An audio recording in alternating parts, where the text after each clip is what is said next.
من منطلق تقديس وتعظيم البلد الحرام والعناية بعمارة الحرمين الشريفين وخدمة ضيوف الرحمن من حجاج ومعتمرين ومصلين. حرصت المملكة العربية السعودية على توسعة المسجد الحرام وتجهيزه بمختلف الخدمات وتوفير كامل الطاقات حتى يتمكن القاصدون من أداء مناسكهم بيسر وسهولة. بدأ العمل في الرواق السعودي حين رأى الإمام المؤسس الملك عبد العزيز بن عبد الرحمن آل سعود طيب الله ثراه الحاجة لإنشاء توسعة كبرى للمسجد الحرام تكون خلف الرواق العباسي. وفي عهد الملك سعود عام 1375 للهجرة أعلن رحمه الله تعالى في بيان تاريخي عن تحقيق رغبة الملك عبد العزيز رحمه الله بالبدء بتوسعة المسجد الحرام.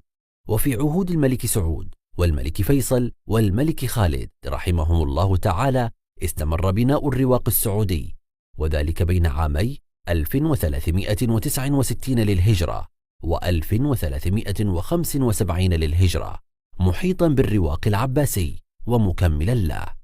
وفي عهد الملك عبد الله بن عبد العزيز رحمه الله بدأ العمل على توسعة الرواق السعودي لزيادة الطاقة الاستيعابية للمطاف.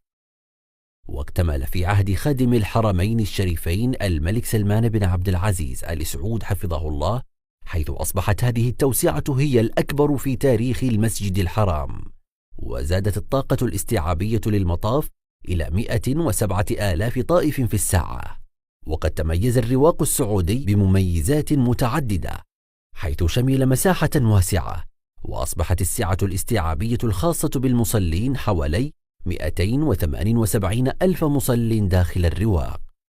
يتكون الرواق السعودي من 4 أدوار تضم مناطق واسعة للطواف، وخصص دور الميزانين للعربات خدمة لكبار السن وذوي الإعاقة، كما يضم أفضل التصاميم وأحدثها، حيث حرصت الأعمال الإنشائية على الحفاظ على هوية المسجد الحرام الإسلامية والمعمارية من خلال العناصر الجمالية، من خلال أكثر من 38 قوسا و389 نجفة.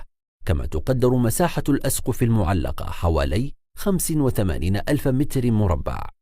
يعد الرواق السعودي من مآثر العمارة السعودية للمسجد الحرام، ونقلة نوعية في مستوى الخدمات المقدمة للقاصدين. فنسأل الله عز وجل أن يجزي خادم الحرمين الشريفين الملك سلمان بن عبد العزيز آل سعود وولي عهده الأمين صاحب السمو الملكي الأمير محمد بن سلمان حفظهما الله خير الجزاء على ما يقدمانه من عناية ورعاية بالحرمين الشريفين وقاصديهما.